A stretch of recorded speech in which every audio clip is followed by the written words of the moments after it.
C'est ici qu'on doit parler des doubles super champions d'Europe en titre? Non, c'est ici? Ok, bon, bah, j'arrive du coup. Salut la team, j'espère que vous allez bien. Je suis très heureux de vous retrouver aujourd'hui dans cette toute nouvelle vidéo sur la chaîne. Et aujourd'hui, on va parler du match entre le PSG et Aston Villa, le match pour la Super Coupe d'Europe. Victoire 2-1 du Paris Saint-Germain. Et vous allez voir qu'en fait, dans cette vidéo, je vais pas beaucoup parler du match. Parce que vu le niveau de préparation des gars, il n'y a pas grand chose à dire, je trouve. Avant de parler du match, le Paris Saint-Germain a établi un nouveau record et entre encore un peu plus dans le monde du football. Du moins dans l'histoire du football, ce sera peut-être un peu mieux. En étant le 4e club à remporter 2 fois la Super Coupe d'Europe. Après l'AC Milan, l'Ajax et le Real de Madrid, nous avons, le Paris Saint-Germain, dans un match où la moitié de l'équipe, la moitié du 11 de départ, n'a eu aucune préparation, à part peut-être 2 ou 3 entraînements dans les pattes. Et Akliouche, qui était titulaire, a eu un entraînement dans les pattes avant de débuter ce match. Un Lucas Digne qui était à Aston Villa, qui signe au Paris Saint-Germain. Le premier match avec le Paris Saint-Germain, c'est contre Aston Villa et avec le Paris Saint-Germain, il remporte la Super Coupe d'Europe. Donc le mec, il s'est mis l'Europa League dans la poche. Il s'est mis la Super Coupe d'Europe dans la poche. Il y a bien pire. Ah oui, il y a vraiment pire. En tout cas, dans ce match, j'ai été choqué du niveau physique des joueurs. Les mecs, la plupart n'ont pas eu de prépa. La plupart revenaient du mondial et du coup de vacances. Ils ont eu entre 2 et 3 jours d'entraînement dans les pattes. Et ils nous ont pondu un match comme ça. Alors oui, il y a eu du déchet. Ça, c'est clair, net et précis.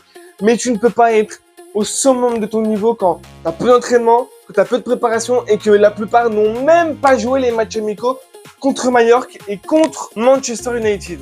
Donc, il faut être aussi très indulgent. Oui, aussi, Pacho a fait une erreur. Au lieu de regarder le ballon, il a regardé le joueur, il a fait un choix qui n'était pas le bon, ça c'est clair et net. Mais il a fait un choix et c'est pas grave et je ne lui en veux pas du tout. Le mec, toute la saison, il nous sauve, que ce soit en Ligue 1, que ce soit en Coupe de France, que ce soit en Ligue des Champions.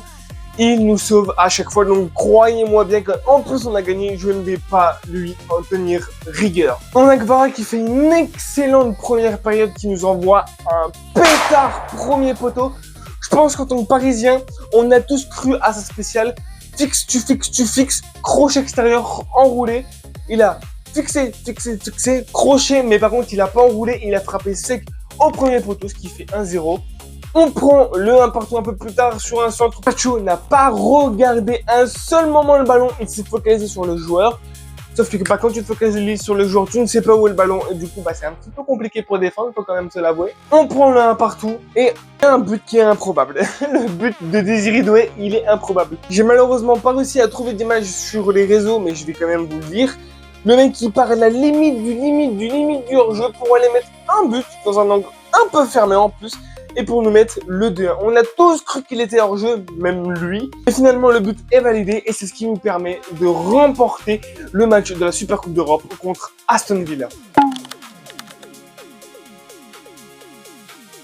En tout cas, pour une équipe du PSG, j'ai bugué vraiment fort, qui pour la plupart, je le répète, n'ont pas fait les matchs amicaux, étaient en vacances, ont eu que 3 jours d'entraînement avant de préparer ce match.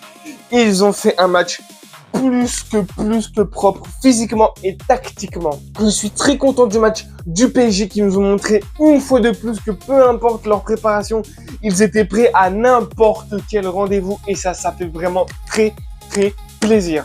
Maintenant, le prochain rendez-vous du PSG sera dimanche, donc demain, contre Lens pour le trophée des champions qui se passera à Bollaert. Oui, moi aussi en tant que Parisien, j'aurais préféré que ce soit sur terrain neutre. Je sais pas ce qui s'est passé, mais c'est à Bollaert. Voilà, bon, je trouve que c'est pas très équitable parce que du coup, Lens aura supporter sur qui s'appuyer, mais bon, de toute façon, maintenant que c'était, c'est fait. La seule manière de répondre, c'est de gagner le trophée. C'est le seul moyen de répondre. En tout cas, j'espère que vous avez kiffé la vidéo. N'hésite pas à me dire dans les commentaires de cette vidéo qu'est-ce que tu as pensé du match et qu'est-ce que tu penses aussi du fait que le PSG va devoir affronter Lens chez eux pour le trophée des champions. La petite musique de YouTube et la petite musique de cette chaîne, tu la connais désormais.